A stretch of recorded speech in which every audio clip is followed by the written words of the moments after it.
Hello, this is a prepaid collect call from Charlie. an incarcerated individual at the Leon County Jail. This call is not private. It will be recorded and may be monitored. If you believe this should be a private call, please hang up and follow facility instructions to register this number as a private number. To accept charges and consent to this recorded call, press 1. To refuse charges, press 2. If you would like, thank you for using Securus. You may start the conversation now. Hi, honey. I breathed for a little bit.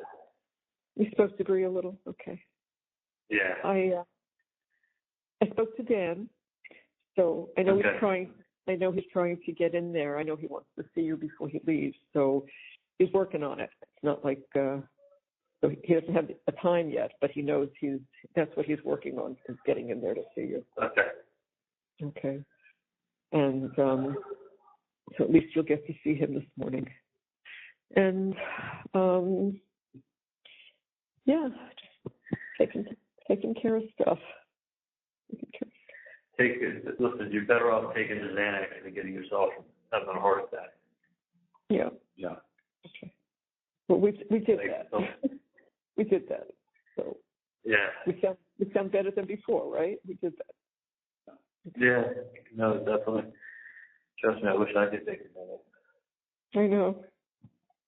You just have to take deep breaths. That's all you can do. I get it.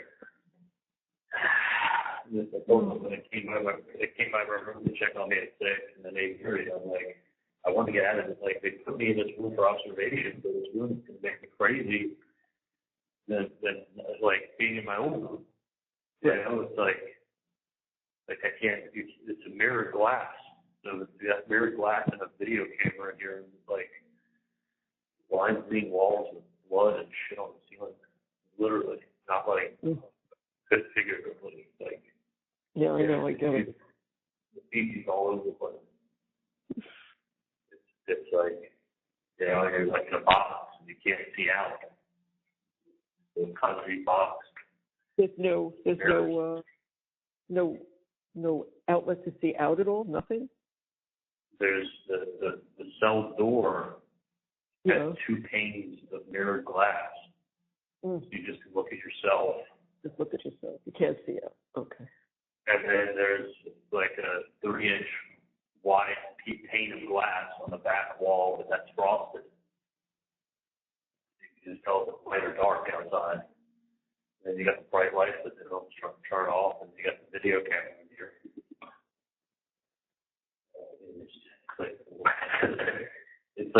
It's actually like makes you go. At least I got my clothes on. You know, like normally they put people in here, they strip naked. You have scrubs, or you have your clothes on? What do you mean my clothes? Not my core clothes, just my scrubs. Okay. I didn't know if you still have your court clothes on. Okay. No. They make it as soon as they bring you back to the jail, they change off and you give it to property. Yeah.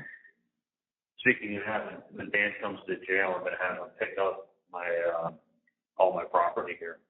I got the flip flops and the shorts and the sweatshirt that I was arrested in, and 2 suits and that kind of stuff. Did you want me to tell him that, or you're going to tell him when you're there? Maybe I should tell him ahead of time so he has, a little heads up as to what he needs when he's there. Yeah. Might as well pick up all my property. Yeah, because otherwise someone will have to pick it up before I get transferred. Right. Okay. All right. Otherwise they only hold it for like 60 days.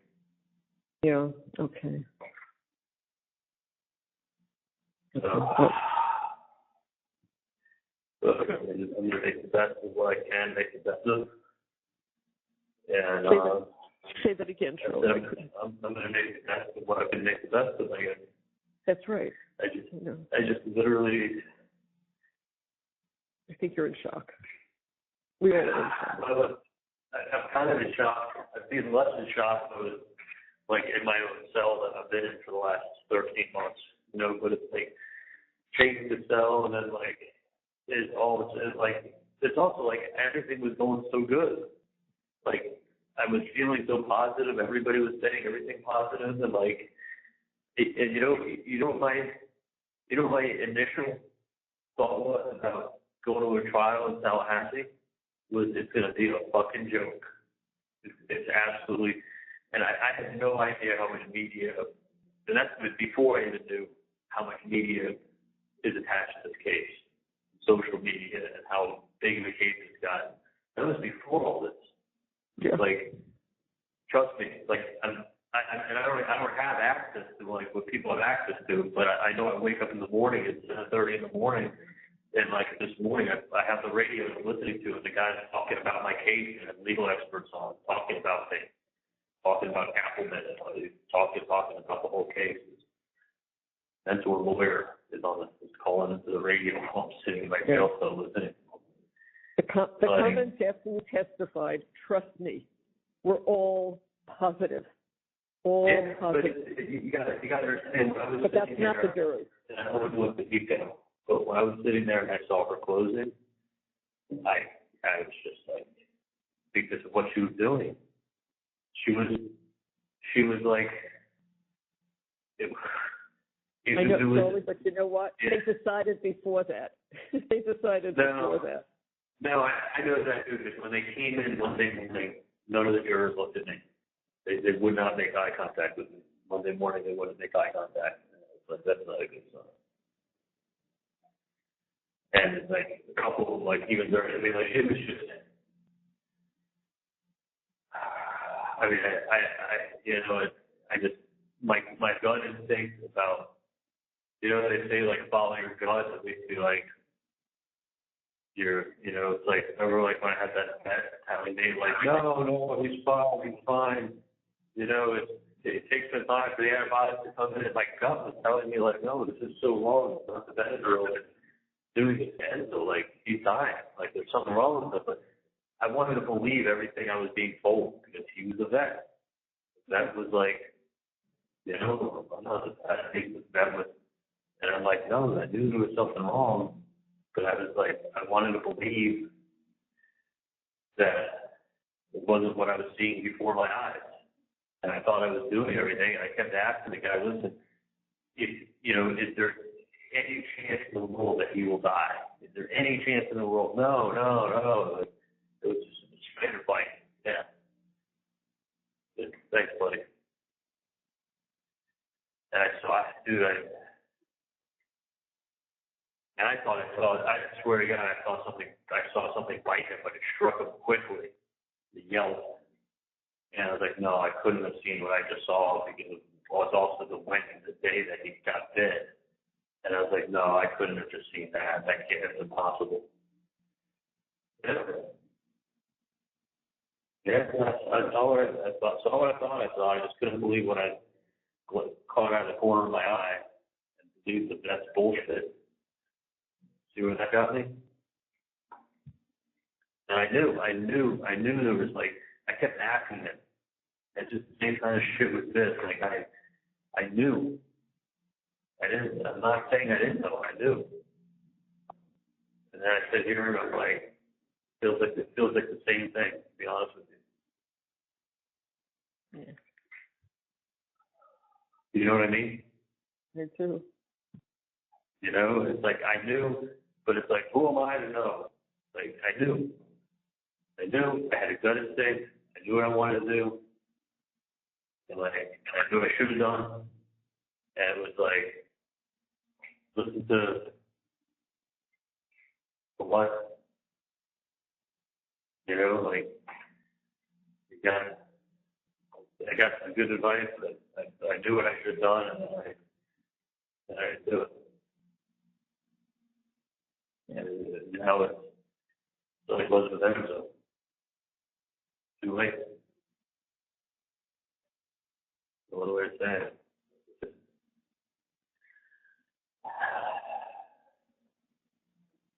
Maybe it's good that he died.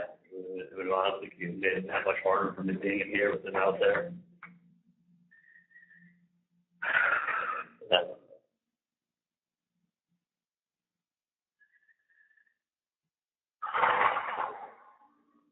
What else is going on? Not much, Charlie. Not much. No. I just need you to just stay strong, Charlie. That's right. You've been strong for a year and a half. I need you to keep it up. I really do. Trust me, I am. I just, you don't understand. I mean, this is not like some case that didn't go well in Tallahassee. This is like the state capital, the place of law and order. This is everybody here is government or law enforcement. There's 9 separate law enforcement agencies in Tallahassee. 9 separate. I mean, you got the head of the Florida Highway Patrol, you got Tallahassee Police Department, you got the Capitol Police Department, you got the FBI, all the, FDLE, Sheriff's Office, County Jail. I mean, there's literally 9 separate agencies that are in Tallahassee, police agencies. And they have a crime problem. It's the crime capital.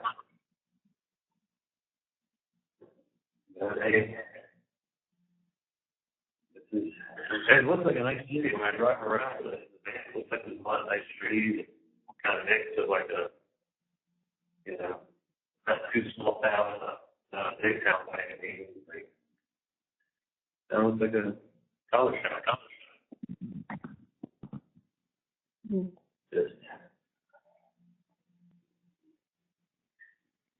I just think that.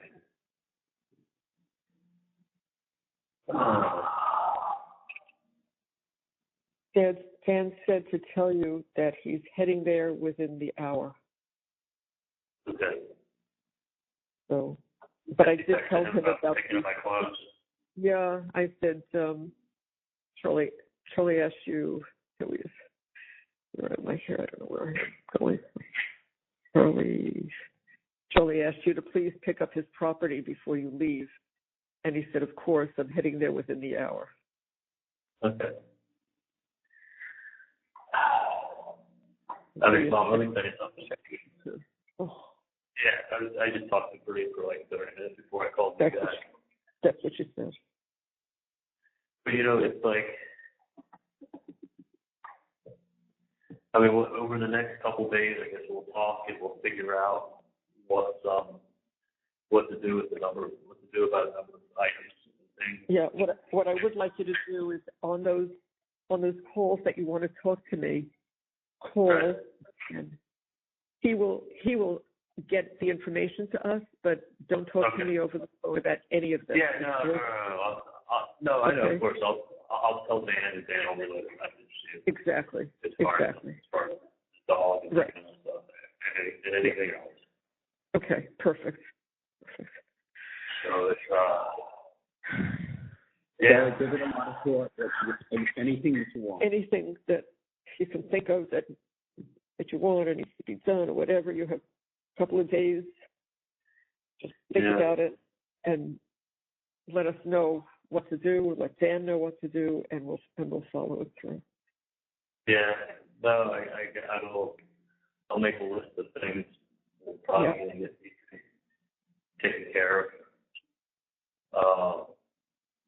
And look, I talked to Janice last night for less than 5 minutes. I just told her my parents are having a tough time, and that probably later in the week, maybe by Friday or Saturday, I'll have them give you a call, touch base, and figure out what we're doing with some things.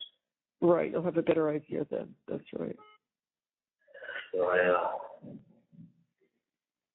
it's funny.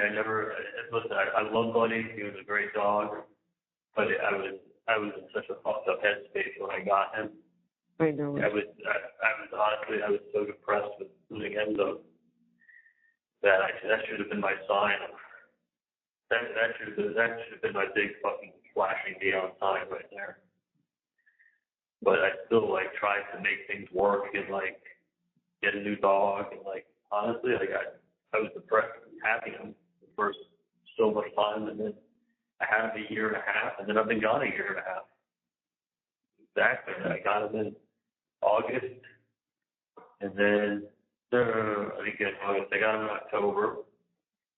So I had him for October to April. That's 6 months. plus a year, so I had him a year and 6 months. And then I've been gone a year and 6 months. So I've been gone now longer than I had him. I'm so depressed. I'm trying to replace Enzo, but Enzo would just been harder. Sometimes you gotta look at certain signs you get in life and just follow them, Yeah, that's right. Sometimes things happen and it's a sign and you're like, you know what? This is my sign. Not to maybe change course or something. And not trying to. I know. I know what you're going saying. ahead. You know exactly what I'm saying. Not keep going ahead, going ahead, and right. Getting, get this new puppy dog, pretend like everything's okay. Like when Enzo went, I should. I know what you should have done. Yeah. No, it's just like.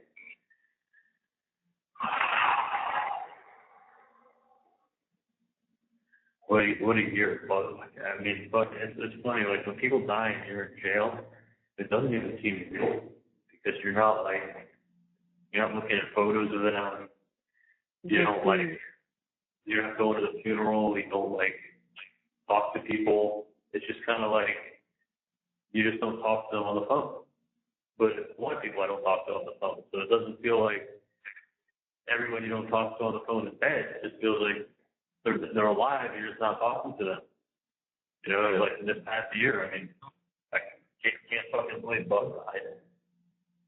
Can't believe Anthony got sick at the very end, but can't believe Anthony's dead. Can't believe Bud's dead. It's real, but it's not real, But it's not real. Yeah. Just like that. You're not going to the funerals, you're not talking to people that know them, you're not seeing photos of them, you're removed from everything. Nothing feels real anymore. It really doesn't. I mean, you're just in a concrete box. Telephone. I mean, that's the only way I can describe it. I've gotten outside 4 times maybe in the last year and a half for 30 minutes. And when you go outside, it's literally you're inside a circle where there's the size of maybe a basketball court and a half, and it's 60-foot high concrete walls all around you. So your eyes can't look further more than 80 feet in front of you. Unless you look up at the sky, you don't see trees.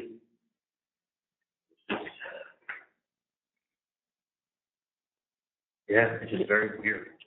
Very, very weird. And being in this cell now is just I just wish that. I know. You're not going to stay there. This is until they straighten this out. No, I'll get back into my other cell and it'll feel good. Right. And then I'll get to whatever business you have to do. That, and then I'll make my list of things I need to focus on. And to do that, I told Bree I don't want to say anything to Roman for a long time. No, you don't have to. No. A really long time. Yeah, that's okay. That's what I'm saying. Sorry, let me shut the phone.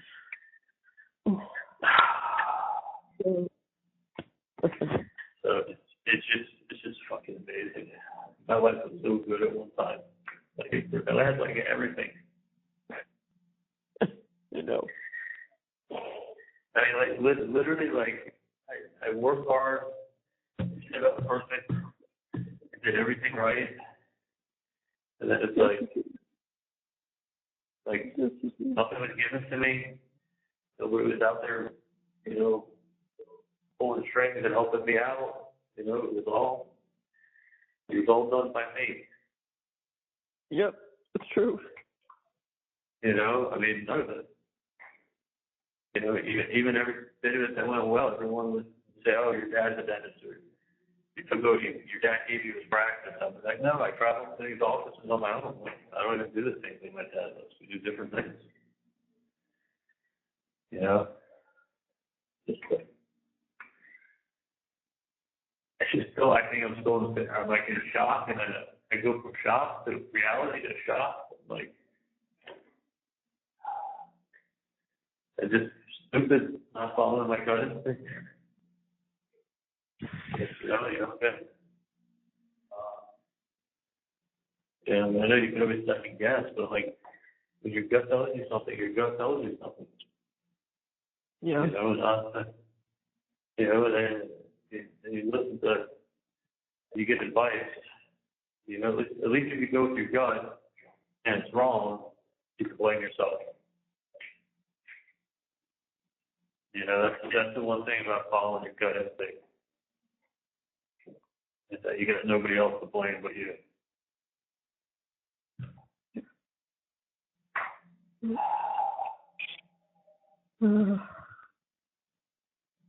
No. You're right. That's always been right. You gotta get you out of there. Please stay calm.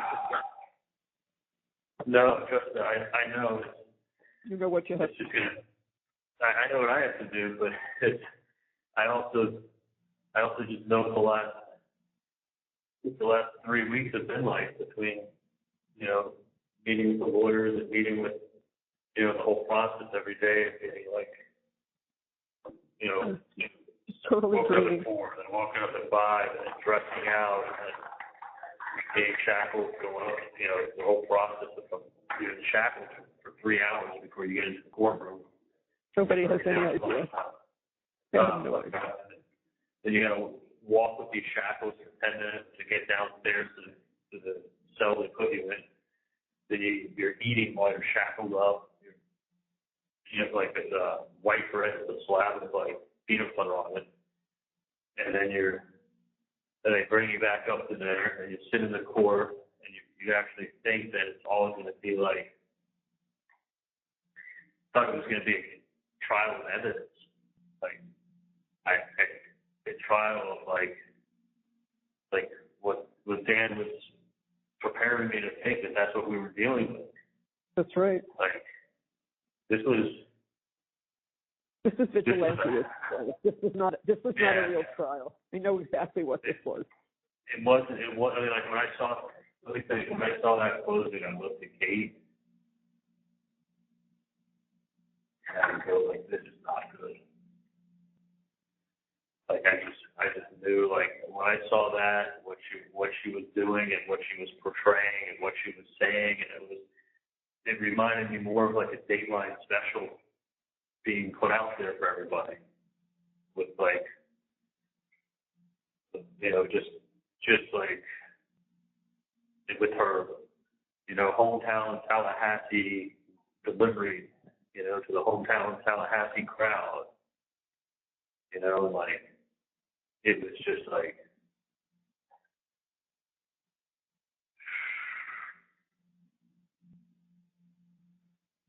that's what she did.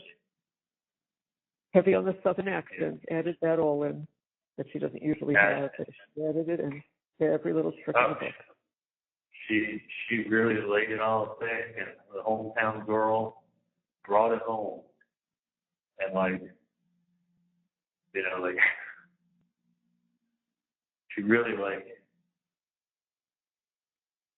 I mean, honestly, everything that they,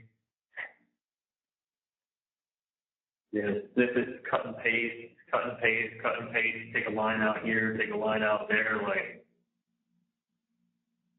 even a cut and paste from 50 hours of tapes, like you could make anything look like anything you want it to look like. Of course. You know, and played games. They cheated, they lied, they played games. You're quoting Wendy's book. Like, what in the world is Wendy's book? Like, you know, you're using like this highly educated lawyer writing this book to bash Tallahassee. You know, like, there'd be people that hate you just for that. That's like you You think you're You too didn't good write at it. this place. I know. A, I didn't write it. B, I never even read that part of it. I mean, I think I read a couple of chapters, but I don't remember reading that. But it was like, you know, I think she like quoted Wendy to make it seem like I'm a fool, you know, and like, oh look, even his own sister said this, you know, like taking things out of context.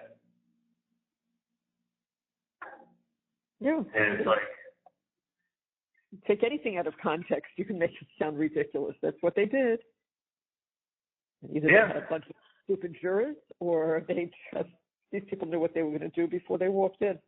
well, they also got riled up by the hometown girl, and they had it all. Look, it was like she made a TV production. Oh wait, I said TV again.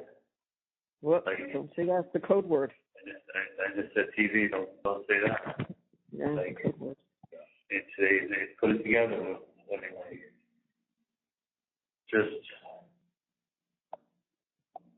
Anyone with a brain who looked at that knew better. Anyone. Not these but people. But not when you dump it down like this. You're like, it's worse than said 3 times. It's got to be related. Yeah. What else could they be talking? What else? What else? Like, wow. I mean, listen, the problem, too, is when you hate, once you get the jury, and like, this is one thing that Dan said to me. He's like, look, the jury doesn't have to like you. Right. And I used to always say, look, but if they fucking hate you on a personal level, that's a different story. And I always felt like that. Like if the jury, if they hate you, they ain't voted with you. Yeah. And that's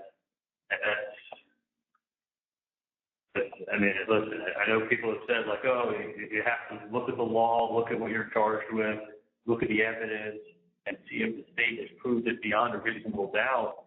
And then when she's describing, when the state's describing of like what beyond a reasonable doubt is, she like softened it up to be like, well, if you think he's guilty, then you vote this way.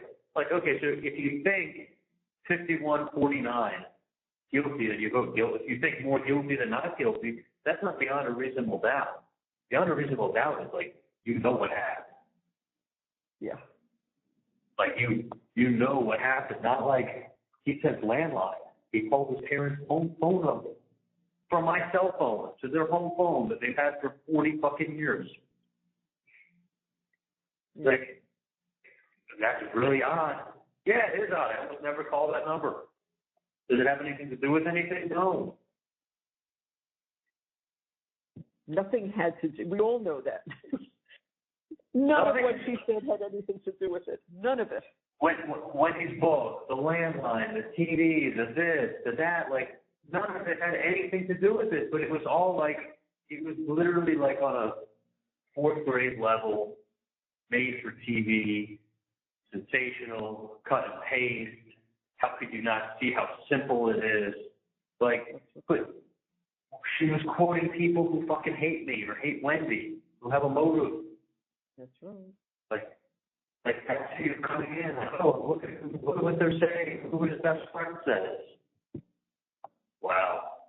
Anyone who saw Lacoste testify knew he was lying. He was twitching. He was turning red. He was talking beyond any question that was asked. The guy's a liar, a liar. Everybody knew it.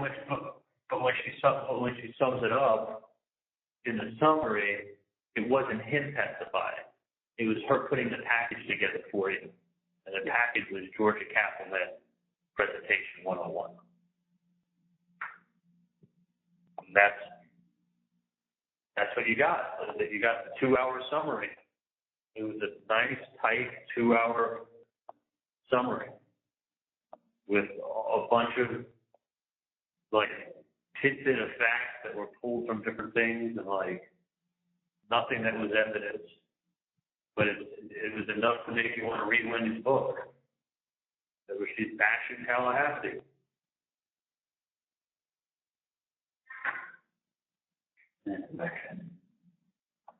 I can't talk about it anymore. I just, all I can say is like, in life. If I wouldn't say anything, I would show up with my gut instinct on a lot of things. So, a lot of different things.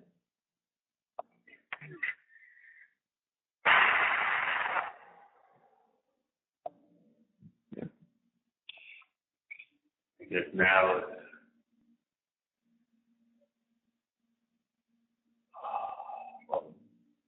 outside of a miracle. So you'll talk to Dan this morning. He'll be there this morning, and he has some things he wants to discuss with you. So whether he does it then or whether he does it when he's on his cell phone later, one way or the other, he'll know when he can discuss with you. Okay? Okay. Yeah, I know. I'm going to be strong. I'll be fine. Just kind of going crazy at myself. It's literally, I mean, I got a mirrored door and 4 walls. It's like, and the lights don't turn off. You know, you had 5 months in solitary. Tolerate this one day here. You'll do okay. You'll get out of it. Yeah, hopefully he'll get me out. Like, I told the nurses, I'm like, listen, I'm not suicidal. I said, I just went to trial and I lost, so they put me here. I said, but it's really not good for my mental health. You know, I'm fine, but you put me in here, I'm not going to be fine for long. Like, this is not fair.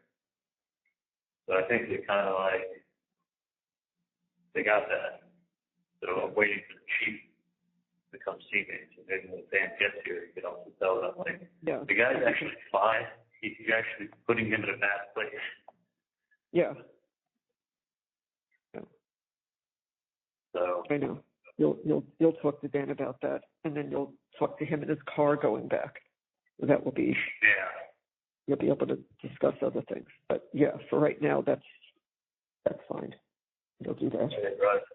Yeah. Listen, we are obviously not going anywhere. So anytime today you just feel like picking up the phone, call me. We're not involved in anything but you. Okay. It's good to hear your voice. Make sure you guys eat something. Don't what you have don't for not breakfast? eat. We should have the same thing. What you have for breakfast today? I took 2 bites of an apple. Yeah. I figured. It's like that. I'll have to get some. The guys can give me my food back once I get in there. They're not going to keep it. They're normal guys. I was in such a good mood Sunday night, and so psyched. I kind of felt like the hard part of the trial was behind us. Like Dan is gonna fucking kick ass at this closing statement, and it's really gonna be like a he did. like an up like He did a like really a good really job. He did. yeah, but it wasn't made for TV. You know, his was more factual. You know, his was more like if it was a normal case, a normal person, in a normal courtroom, in a normal situation, would carry some weight. What he was up against was it couldn't. She kept the autopsy photo up like 2 or 3 different times for probably 4 or 5 minutes each time on the big screen in front of them to look at. Dan did not want this tried in Tallahassee. None of us did. Believe me, that effort was made. That was and it's what happened was horrible, and that and then everyone's sitting there looking at the photo, and They didn't listen. Sweet Georgia Cappleman was just stirring it up. So it's like she couldn't. I really thought that put it this way, girl. Yeah. Walking in Monday, everyone had a different thought. Not this. No. Absolutely not this. I mean, I'm told that like the worst it's going to be is a hung jury, and I'm thinking like I went to Monday thinking like I hope I don't have a hung jury. Yeah. Yeah. Like, When you're on a private line with Dan, ask him that question. He'll explain something to you, okay? When you're on your private line. yeah, no. Whenever I talk to him in the attorney booth or on my phone, it's always not recorded. Right, just not when he goes to the jail to visit you now, because that's not private. No, it is. They put you in the attorney booth. Oh, yeah. They don't record the talking terms. Okay. Yeah. So listen, I'm gonna hold out hope, keep my head up, That's right. and you guys. We can't visit. That's what we found out. We still can't visit you at the jail. So. Oh, I know that. I know that. Oh yeah, they don't have visitors here. They haven't had it since COVID. I know. So it's gonna be after I get moved, and then it's probably gonna be, from what I've heard, the way they do it is they move you to one place, it's like an intake place, and then from there they send you out from there. So you like it'll be in 5 weeks from now. I'll get sent probably to Camp Washington, and then from Washington, whatever prison that they assign you to is where you go from there. You see what I mean? Yeah, it'll be a little while. Okay. So yeah, I mean honestly, I would plan on it being, if we're in November now, I'd probably get moved to somewhere else, the second week of December, and then I'd be there for a month to the second week of January. Only Florida, right, Charlie? Only in Yeah, Florida. no, I'm going to be in state prison. So I'm going to. I already spoke to him about it's like protective custody, but they actually have camps that are like, this guy was telling me, I told you about the guy who was in the jail cell across from me, right? Yes. That was the courthouse. This guy's been locked up since 2008, and he looks at me and he's like, you Adelson? Yep. And he's like, oh, I know all about your case.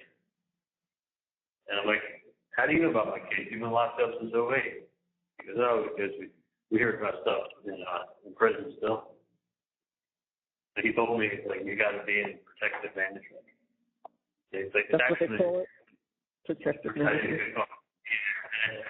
Like I think a police officer, they get sentenced, they can't put them in general population, but he said it's basically, it's actually kind of good. It's like, they don't keep them, at least the way he was describing it, is if you can get to a camp that's just all protective management, everybody there are people that have to be protected.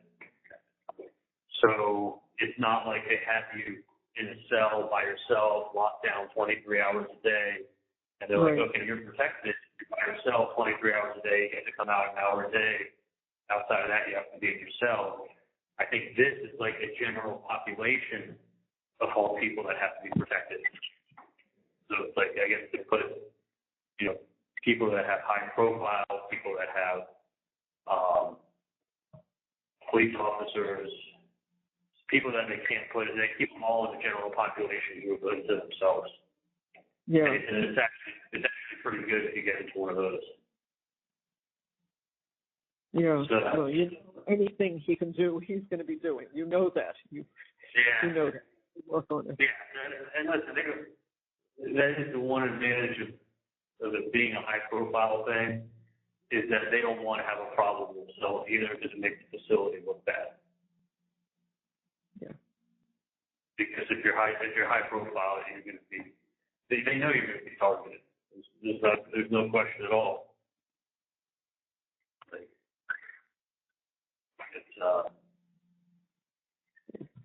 So if they take the precautions, then it should be fine. Listen, I'm just going to stay strong. I just feel, you have to understand it. I know it's Monday morning quarterback, but it's like I just feel like I should have followed my gut. When my gut tells me something, like a lot of things would have been different in my life. Many things. I'm just not talking about any one thing in particular. No, I know. I know that's right.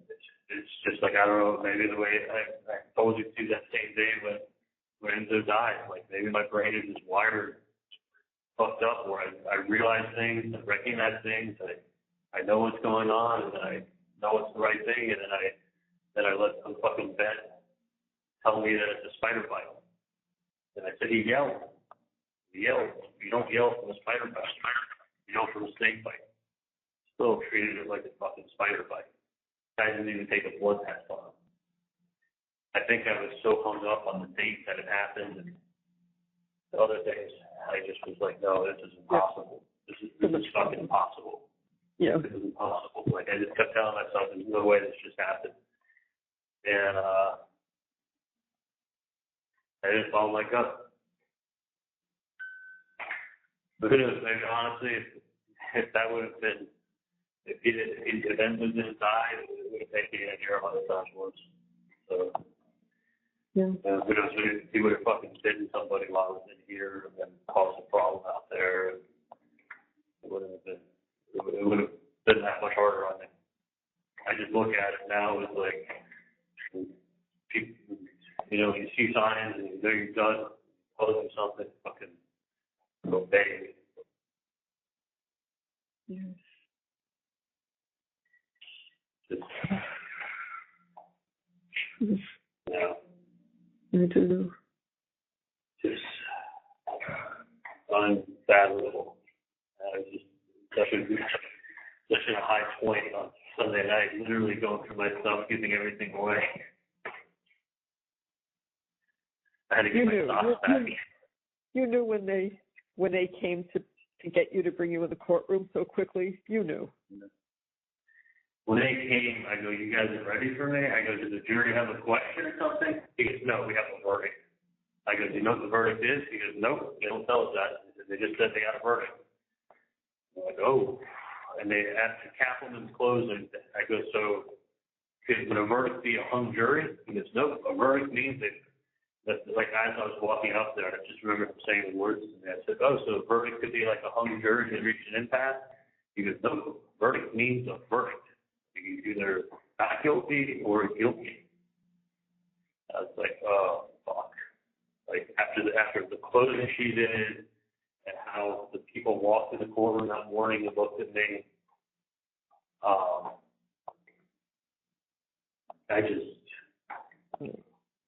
we were watching the whole time, and when we saw the time frame, I went, no, not in 3 hours. They eat for an hour, and then they went back there and just filled out their papers. That's all they did. No deliberation. Nada. Nothing. Well, with Dan was also, when Dan was telling them, okay, now look at this wire, this number wire, this number second into the wire, play this and listen to this. I saw people, nobody was writing anything down. Of course not. I was like, okay, they're not even listening to what he's telling them to look at. Like, it's like, she's just telling them, like, go with your gut.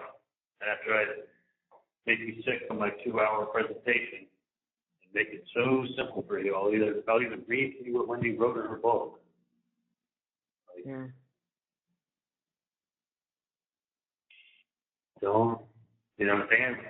Dan went person by person, like broke down each witness, like, like what to focus on. Like, I mean, he really, like, it wasn't not going to happen. It wasn't a summary. It was detail. It was information. It was exactly why there's reasonable doubt on numerous reasons. And Kaplan made it seem like, reasonable doubt is not this crazy thing. It's not like, you don't have to know what happened. You don't have to be, it just means you think this person's guilty. Like, oh shit, like, that's like saying 51-49. Like, do I think the Chiefs are going to beat the Dolphins this week? Yeah, I really think the Chiefs were going to beat the Dolphins. Like, I would bet that's where I place my money. But like, did I know? Do I have proof? No, just like the gut tells me that the Chiefs are more likely a better team and more likely to beat the Dolphins. That's where I bet. And that's not like, 99% or not 95%. I'm just pretty sure that that's what's going to happen. And I think that's kind of how they made the jury deliberations feel like when they're giving the instructions. Like, beyond reasonable doubt, not this crazy high burden of proof. It just means that a reasonable person thinks that this is what happened. Like, no, that's not what, that's not really what reasonable doubt is. Reasonable doubt means, like, is there any other way something could have happened? Like, I think it was the way it was presented to them. I was like, That's what Dan said. It isn't fair that the people who present the case end the case. They start, he's supposed to finish. He said it's not a fair system. They last, no matter what he said, and he was great. He was beyond great. They hear her laugh. Yeah, and any good points he made, she spent the next half hour drowning them out. Yeah, sweep that away. I know. We heard it. So it's like, ladies and gentlemen, use your common sense. Like, this, I'm like, oh my God, like, it's not like, oh, my common sense. Oh, yeah, I think the Chiefs are going to beat the Dolphins. Okay. But that's not beyond a reasonable doubt the Chiefs are going to beat the Dolphins. It's the way it's phrased, the way it's worded, the way it's presented. Like, you think you're like, you're pretty sure, okay. Yeah, use your common sense. Chiefs are a better team than the Dolphins. Okay, they don't win that. They won the Super Bowl. Where are you going to put your money today, guys? Like, that's kind of how I felt like it was being laid out. Like, I've always heard people say, like, beyond a reasonable doubt means, like, pretty close to 100% sure. If you can't beat 100, it's pretty damn close. That's right. Like, not the way it was described in that room. Like, it was just more like, we use your common sense, guys. Like, what do you think happened? Yeah. To list 10 perfect examples with evidence of reasonable doubt. He only needed to list one. No, she's just like, you heard Wendy's book. You even heard her on the stand. She even said, like, they take little split 5-word phrases. Yeah. And it happens to the person. You heard her. She said this.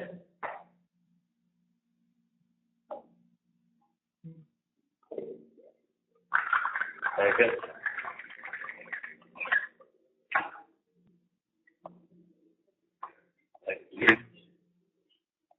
You're having some water. Is there water? Yeah.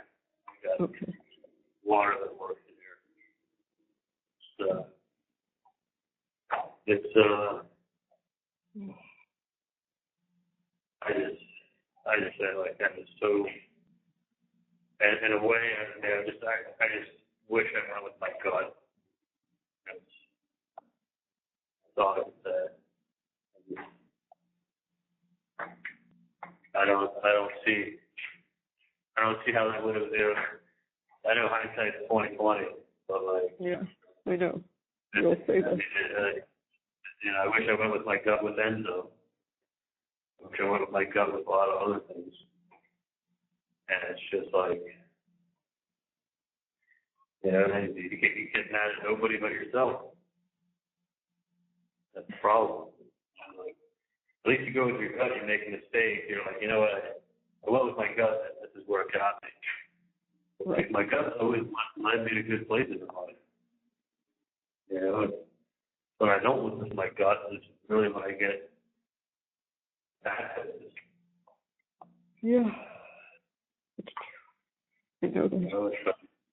My gut, like, told me with Enzo that they can't get their butt steak. it's serious. Taking these medications, seeing if I got a lot of that page and stay in the hospital. Yeah, the same thing. Yeah, that's just a little bit quicker with an IV. They're going to do the same thing for them. And, they're charging like $2,000 plus if they want to keep them for a couple days. You know, thinking like, I don't want to be paid for this. I want to help. Okay, I'll take care of them. Well, I'll think about what I want to do, buddy. I'm kind of leaning towards. I haven't decided yet. I mean, Bree kind of hinted to me, Roman wanting a dog. That's what he was telling me about 2 weeks ago, that the mother was going to get it. She wants a big dog for him. He loves the big dogs. So that's why I was thinking natural. That's a natural. Well, I can tell you this. I mean, these are my two thoughts. Yeah. One thought is, Janice has spent the last year and a half taking care of him. He's familiar with Janice. I mean, he's been with Janice since he's known her since since he was 8 months old. She also has her little puppy dog, so it's like the two of them get along. And like she's got obviously grown fond of him. She's been with him for 2.5 years.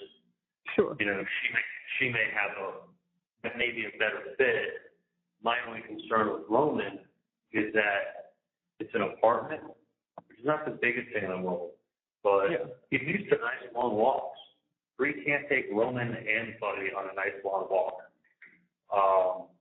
And then, Bree's working from, 8 in the morning until 5 at night. And then she's going to come home and she has to take care of Roman and the dog. Like, it's a big dog. The dog needs some exercise. So my other thought was seeing if Bree wants him. My other thought was seeing if the only reason I don't want to see if Tim wants him, because who knows, Tim and Bree's mom could break up next week. But if they're doing wait, I missed that. If who wants him? Bree's mom's boyfriend has a great ring. Right. So who knows? I mean, that's maybe an idea. But also, like, Bree's mom and the guy could break up in a month from now. Like, I know. And the other thing is that just what you said, I mean, Janice has taken, I have to tell you, she's taken very good care of the dog. So, and she is attached to him. If she will have room wherever she's going, that's fine. Right. She doesn't. Well, that's the thing. It's like, will she have room? Will she want him? I have a feeling she's going to want him. If she is or isn't? I think she will, to be honest with you. Yeah. But she's got to fit him into an apartment with another dog. And that's going to be it. But maybe she'll rent a house. Who knows what she'll do? Yeah. Who knows what she'll do? I don't know what she'll do. Yeah. But it's certainly, I mean, I agree that that's the first person to ask because of her relationship with him and the fact that she has taken very good care of him. I think that's the first. And I mean, honestly, it kind of kills me is that, but maybe Roman asks me about Buddy, so I get on the phone with him sometimes. And he'll say, like, me and you are going to throw water balloons with Buddy when I see you. Like, I don't know if it's... I don't know if it's good mentally for him to have him, honestly, and he's a very big dog for Bree and Roman to manage. She's in an apartment, and it's a lot. It's going to fuck up. I mean, it's going to be like the one thing that he'll remind us of me every day. And when the dog dies, it's going to be like one more thing to fuck him up. Right. No, I don't think it's mentally good, to be honest. As much as the idea is there, I don't think it's mentally good for Roman. It really isn't. It really isn't positive for him. He talks about bubbles and asks Bree about bubbles. He asks me about bubbles, but then it's going to be like, here's bubbles for his dad. Like, he's so bad with bubbles. Because that's what we did when he came over. He'd spray bubbles with a hose. He'd throw water balloons with bubbles. Like, right. That's why it's not good, Charlie. It's really not good. It's basically it's gonna fuck him up. He's gonna have the dog on his dad. It's not good. I would ask Janice. You ask her when Janice not we will be sure that there's a good home with land. We'll take good care of him. We wouldn't just, you know us. We wouldn't do anything like that. It's not like she's moving out next week. We'll figure out what we're doing with the house and everything. Right. So it's not like you got a little bit of time to figure stuff out. Not like it's happening tomorrow. That's right. But I just, part of me always felt like, maybe it would be good if he had something to remember me by, but I think it would be bad. It would be bad. It would hurt him. In the end, it would hurt him, and you don't want to do that. Because it'll be like the one thing that was, like when he died, it'll be like the one thing that was with me and him, and then it's gone. Yeah. Lose your dog hard enough, but I think tied in with me, it could be like, it just doesn't feel like I go back and forth, but like, it was still there in jail. As long as there is itself, it doesn't feel real, but it's real. Like, I just feel like I got told the diligence.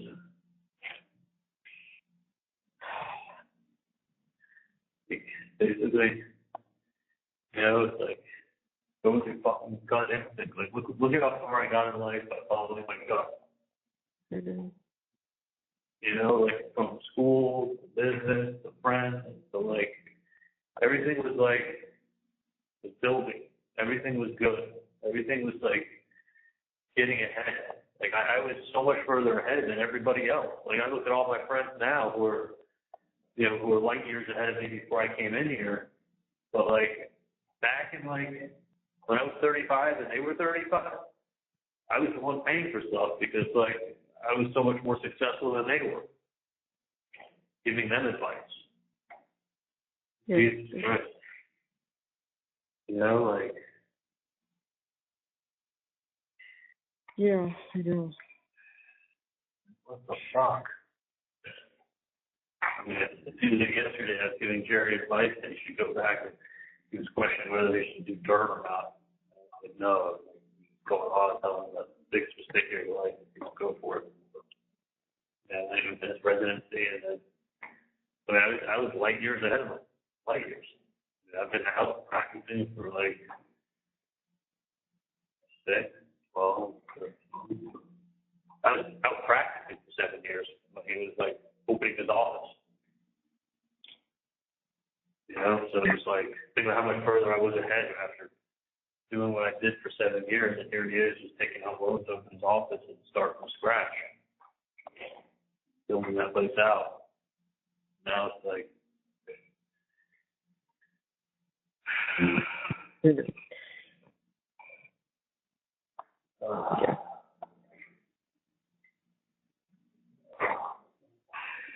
Listen to me, hon.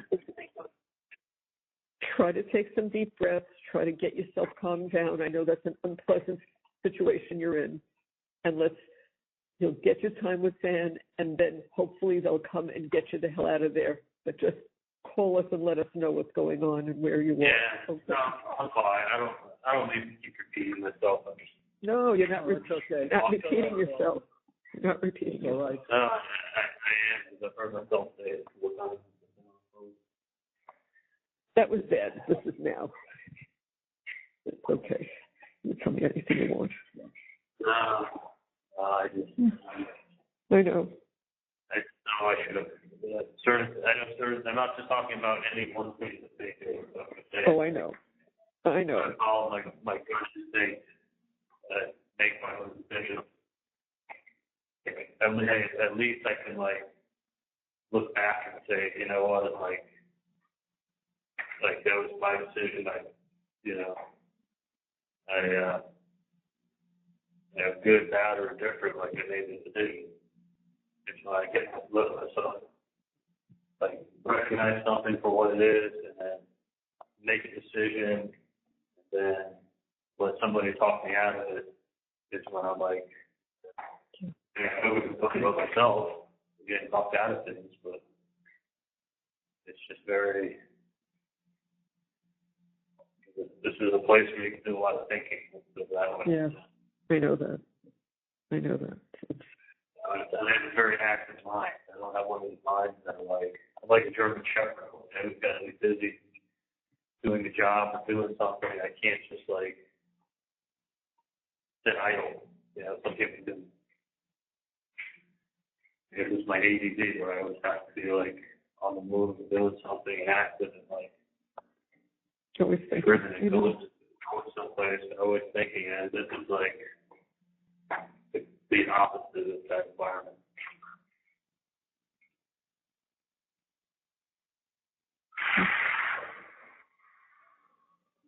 Yeah. No, it wasn't. It wasn't a real trial. I mean, it really was not like. No. I mean, not that I've been to other trials before, but I can't imagine it being like. No. No. It was. Everything that could have been done right for you was, and it was like these people waiting for the hanging outside. They just made up their mind. They did what they did. They wanted to know what they did. Everybody knows that. Everybody knows that. That's just my opinion. No, the people that you got on that jury, we had to wait our exit. I mean, when I wrote down the people that we needed to kill off, like the people who made it through the way it is there's 152 people that they questioned. We had 5 questions each, 152 people. When those people, after 2 days, we got to 150 people, we only had 60 people out of that 152 people. So then out of those 60 people, 21 come up and they say peace. Then we start questioning the 21. And then like people at the 21 are trying to get thrown off the jury. Like the guy who plays the New York Yankees has no interest in associating himself with this case. The guy who was a restaurant manager and had like managed a chain of local restaurants, no interest in associating himself. So these guys are like taking themselves off of the jury, right? Then you see who you have left, and then you ask them a bunch of questions, and then you got to get rid of people that you just know they're going to be horrible for you, like absolutely horrible. You know, like the woman whose husband's a sheriff's officer and she goes to church and all her friends at church are law enforcement and she's close with a lot of law enforcement. Like, how could she ever go to church on Sunday if she voted for me? So we had to use an X on her. You know, it was like people, you know, a guy was a detective for 20, 40 years with Miami-Dade, and he was a fire arson specialist, and he was telling us about his photographic memory. He knows about the case, but he could be fair. Like, he hasn't come off. So, like, when I wrote down all the people who were like, okay, these are the ones we got to get rid of, I looked at the jury experts, and honestly, 8 out of 10, I think, of the ones that I had X's on them, they had the X's on the same people. Yeah, they're just like, yeah. I mean, these are guys who do it for a living. It's like, I don't, but my vibe was like, no. And then even with like the other like 2 or whatever that we like debated on, it was like a toss-up. They weren't like, you know, but it was just, you know, like one lady was, when Dan was speaking, was like in the first day she was falling asleep with her face in her hand. Fall asleep. I'm like, literally like, you know, some like 65-year-old black lady just like looks at her, closed her eyes and put her face in her hand. I'm like, he's questioning a witness so you can have information and you're fucking falling asleep.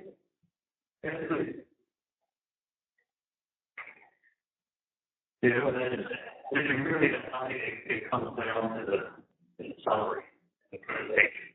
You just like, you sit everybody down and have them watch a kind of session. But 10 times worse with this other accent. Not these people back and tell it happened. And they say the prosecutor said in closing not to be construed as evidence in the case. What do you think people walking out with their ears? Yeah. Like, then why the hell are they talking? They're saying stuff that's not evidence. But then you're going to go back and deliberate on it. No, they didn't. They didn't do anything. They didn't look at one thing. No. I'm telling you, when Dan was telling them the places to go look, like at what time and what recording to go listen to for yourself, they weren't even writing the notes down. They had no interest. Like, because they made a decision without listening. They made a decision. She's like, well, if you feel like this is, and I'm telling you, like, I just wish I went with my gut instinct on a lot of things. That's all. Not one thing in particular. Lots of different things. I wish I went on my gut. Then at least I know it's in my hands, you know? I like it in my hands. That's right. I know. Not like, oh, I have faith.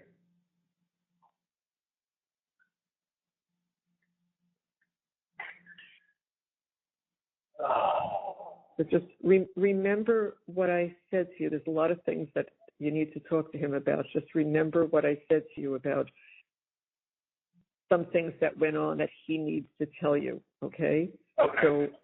So please remember that's important, okay? Okay. All right. We'll talk to him, and then whenever he gets there, it's 10 minutes to 10. So whenever he gets there, you'll talk to him. He knows about getting your property, and then when he speaks to you, you'll ask him that question. What you tell my mom? She couldn't tell me. Okay? Yeah, no, I'll ask you. By the way, what are the chances that when the FBI arrests me, I didn't have a shirt on, so they went in my closet to go grab something. They grabbed the orange sweatshirt that says unemployed. Yeah. Oh, God. Yeah. That's the sweatshirt that I got for the Broward jail. You know, do you remember the one I bought it in South Korea when I was there with Scott? I do. We thought it was funny. Yeah. It says unemployed across the front. And what's funny but not funny, I was joking around with Chad once. And I said, Chad, watch this. With my luck, I'm going to get arrested in this sweatshirt when if I ever get arrested. I'm going to be wearing this sweatshirt. I said that to him. I'm like, because, you know, I mean, it's the most, listen, I don't have any clothes that have writing on it, actually. But it's like the most ridiculous thing. Like, you know how, like, John Belushi has the sweatshirt that says college? Yeah.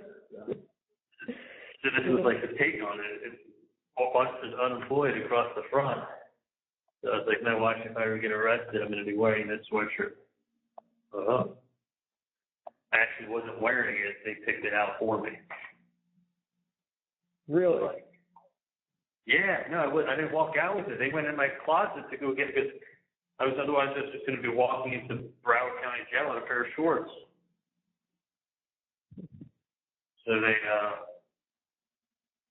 put up and I don't even think they read it. I think they just looked in my closet, saw an orange sweatshirt, pulled it off the hanger, and kind of walked outside with it. Here you go. And then he got me a pair of flip flops because I was barefoot.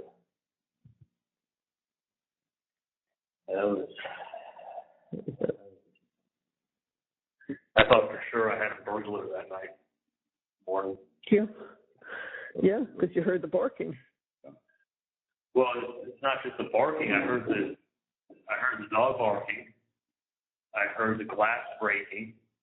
Yeah. And then, because I have 10 windows at my house, it's like the original windows from '57 by my bedroom. I didn't put hurricane windows there. So what do you call it? I heard like it sounded like someone was jumping my fence. I'm like, you hear the glass breaking, the dog barking, and somebody outside your bedroom window. Like, I thought I heard voices, and I definitely heard rustling and someone on a fence, like jumping in the middle of a little fence. And I was like, holy shit! Like, I got a burglar. Definitely a burglar. They were bashing like security cameras. That's what they do when they do a raid. Yeah, quite the raid. Yeah. And it was, they didn't have, usually I've been told since that what they'll do is they'll put like a blue light that's, not with any sound, but like a circular blue light that's flashing outside. So if the homeowner looks outside, they know, okay, it's police. Because otherwise, you can easily mistake that person for a burglar. It's dark. They're coming on your property. And technically, when someone in Florida, when someone comes past the fence line, it's considered a burglary. Like if they come on your property, it's trespassing. But if someone comes over your fence, they're now burglars. They're now considered a burglary of the property, and you can actually stand your ground state. Like if someone's burglarizing your property and you're in fear for your life, you can shoot them.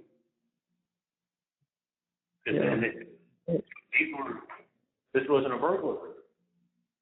This were semi-automatic rifles and SWAT team helpers. It was so stupid. They could have just, if they would just knocked on my door, I would have come right out.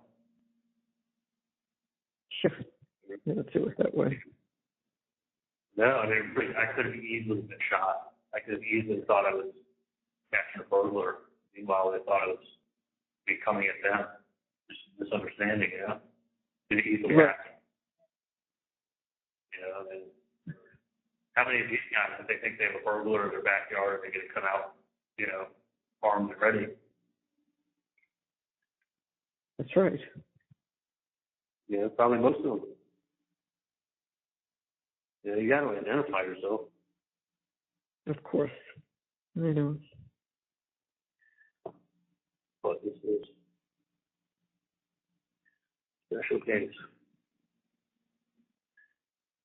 Yeah. Anyway, so Dan will get that stuff. Hopefully, put it someplace. So hopefully one day I get to wear it again. That's right. Yeah. Sure, get it to us and we'll keep it for you. Don't worry about that. Let's just take care of you for right now and move on what has to be done this month. That's important. Yeah, no, I'll make a list of different things. And like I said, I think probably the best thing with Buddy is to let him be the Janice. Yeah, no, I agree. That would be my number one. I think that's a good idea. I think it's good for Rolla to talk to me on the phone. I think that's right. One, I don't think Bree realizes how much exercise. Like he needs to go on a real walk. Janice takes him on a 15-minute walk every morning. Probably 3 15-minute walks a day. Bree can't do that with holding Roman by the hand, so he doesn't run anywhere. No, of course not. Dog and he pulls hard enough that Jason had to let him go once or a couple times because he would pull her over otherwise. He's a lot bigger and stronger than Bree. Yeah. No, it's not a good idea. I mean, the original thought was there, but it's mentally it's not a good Roman, so I wouldn't do that. No, I think it would be torture for him. It would be like that's the one thing that we always did together, and it's just literally going to remind him of instantly. It'll bring instant memories back. It'd be better with Janet, and if it's not her, trust me, we will figure something out. Okay. Yeah, I could also talk to Mike, see what he's thinking. I got a couple ideas who may be able to look after him. Okay. But listen, if it was Enzo, it would be a different story. So I know. Oh, I know. I mean, Enzo was my boy. I love that dog more than anything. I know you did. So I was just thinking I'd be getting out and I'd be like working to getting like a good headspace and moving forward and